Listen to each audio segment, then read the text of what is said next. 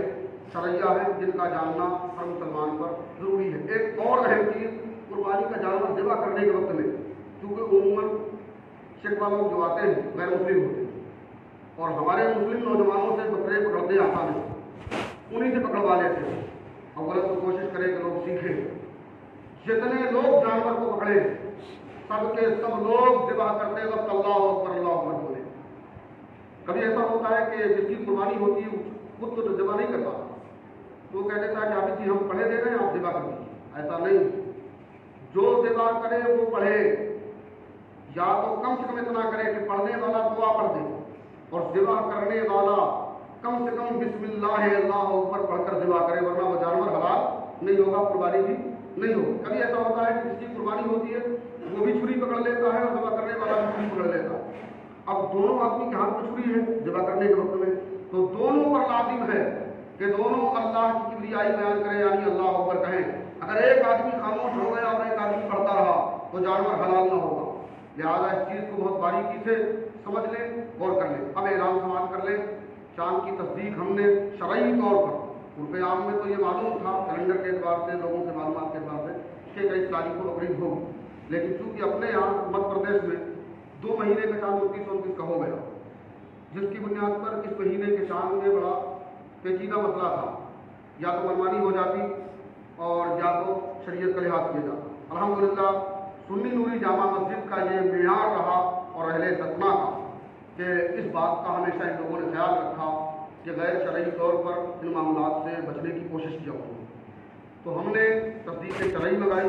ہمارے پاس تصدیق شرعی لانے والے حافظ محمد لئیق خان ابن حافظ جناب نصیر الدین جو اپنے دارالعلوم کے طالب علم ہیں، اور جناب حافظ محمد عامر رضا ابن جلال خان، یہ 2 لوگ ریوا کے قاضی شہر مفتی مبارک صاحب سے تصدیق لائے۔ ہمارے اور قاری صاحب کی موجودگی میں انہوں نے باقاعدہ اس تصدیق کو پیش کیا، یعقوب بھائی بھی موجود تھے، لہذا ان کی اس تصدیق کے اعتبار سے جو شرعی تصدیق ہے 21 جولائی کو بقرعید کی نماز ادا کی جائے گی۔ سرکاری گائیڈ لائن جو بھی تیار ہوں گی اس کے اعتبار سے